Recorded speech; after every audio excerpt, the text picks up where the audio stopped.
Inquiry by Design is an English curriculum company focused on providing all students access to complex, engaging texts, regular cycles of small and whole group discussion, and frequent opportunities to write, both as a way to think through ideas and as a way to express those ideas in more formal structures.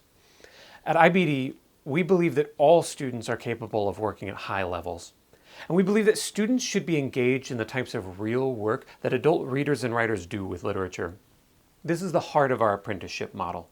So you won't find pages of worksheets or fill-in-the-blank exercises in our materials. What you are going to find are paths for inviting students into the kinds of questions, uncertainties, discussions, and interpretive work that mark the behaviors of real adult readers and writers. Authenticity is what we're about. So if we don't find a text or a question deeply and authentically interesting, we don't use it. So one aspect of authenticity for us is dialogue. The Inquiry by Design classroom looks different from that typical pattern referred to as IRE. That's initiate, respond, evaluate. That's where the teacher initiates a question, a student or two responds to it, and the teacher evaluates that as either right or wrong. So instead, we're aiming to create a more collaborative and inquiry-based environment, one that capitalizes on the social construction of knowledge. Essentially, students help each other get smarter together. So, as the class reads through a text, the students are marking moments that seem important or confusing to them.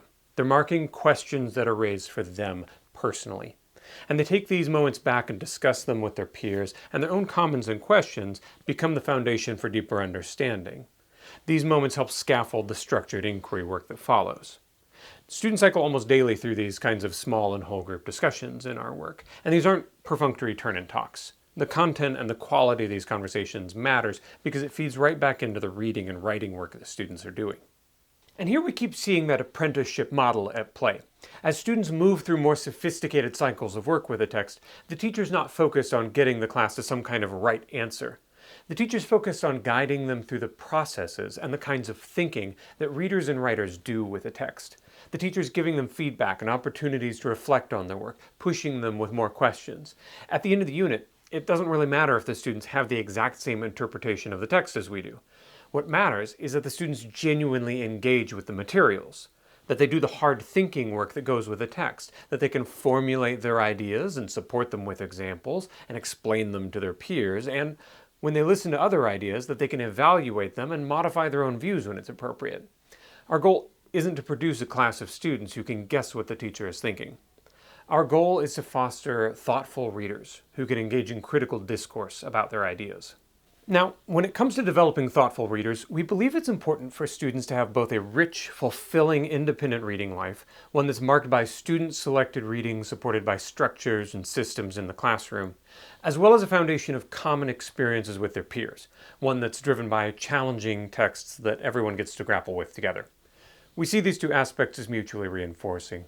A breadth of independent reading supports background and vocabulary knowledge, among a host of other things, and careful patterns of close reading in the classroom help students hone the critical skills that they can then bring back to their own texts.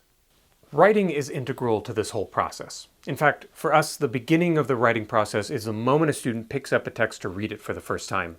Every mark that they make and every conversation that they have feeds into the planning and the thinking work of a written response. And the materials that we provide teachers are built to support them as they coach students to write with an understanding of audience and purpose, as well as the typical patterns of each genre. Writing is about the effective communication of ideas, not the filling in of a graphic organizer. These kinds of shifts are not always easy to make in the classroom. But with our teacher manuals, our writing instruction resources, our professional learning opportunities, we aim to support teachers as they coach and apprentice students into a rich, thoughtful literacy. We deeply value our teachers, and we believe in our students and in the power of literature. And we know that at the end of the day, we're not here to teach texts. We're here to teach people. And there is no shortcut for that. It's hard work, but it's worth it.